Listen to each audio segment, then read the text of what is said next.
I am deeply honored to speak with you tonight as the World Jewish Congress gathers in New York City with the leaders from across the world.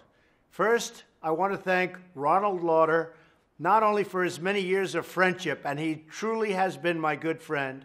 He even predicted early that I was going to win the presidency, but also for his leadership of this organization. He's done a fantastic job.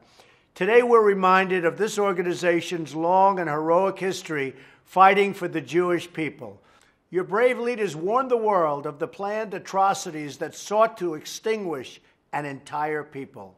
On Yom HaShoah, we look back at the darkest chapter of human history. We mourn, we remember, we pray, and we pledge, never again, I say it, never again. The mind cannot fathom the pain, the horror, and the loss. 6 million Jews, 2/3 of the Jews in Europe, murdered by the Nazi genocide. They were murdered by an evil that words cannot describe and that the human heart cannot bear. On this Holocaust Remembrance Day, we tell the stories of the fathers, mothers, and children whose lives were extinguished and whose love was torn from this earth. We also tell the stories of courage in the face of death, humanity in the face of barbarity, and the unbreakable spirit of the Jewish people.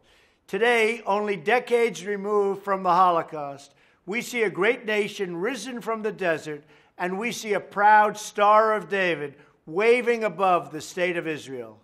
That star is a symbol of Jewish perseverance. It's a monument to unyielding strength. We recall the famous words attributed to Theodor Herzl, "If you will it, it is no dream. If you will it, it is no dream." Jews across the world have proved the truth of these words day after day. In the memory of those who lost, we renew our commitment and our determination not to disregard the warnings of our own times. We must stamp out prejudice and anti-Semitism everywhere it is found. We must defeat terrorism, and we must not ignore the threats of a regime that talks openly of Israel's destruction. We cannot let that ever even be thought of. To all of you tonight who have come from around the world, let it be known, America stands strong with the state of Israel.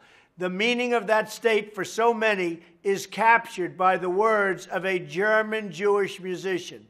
Escaping Germany before 1937, he settled in the ancient land of Israel. Sometime later, he received a visit from a British official who found him living in a hut with only his piano for company. The official recognized the musician, and he said, "This must be a terrible change for you." The musician looked back at him and replied, "It is a change from hell to heaven." Many of you here today help fulfill the same dream, the dream of Israel for millions, a dream that burned in the hearts of oppressed and fallen, and which now draws the breath of life from a joyous people each and every day. Thank you for your leadership, for your service, and for your vision of a world that is a more free, just, and peaceful place for all of God's people. And I'm proud to announce that we are about to take bold new steps to follow through on my pledge to buy American and hire American.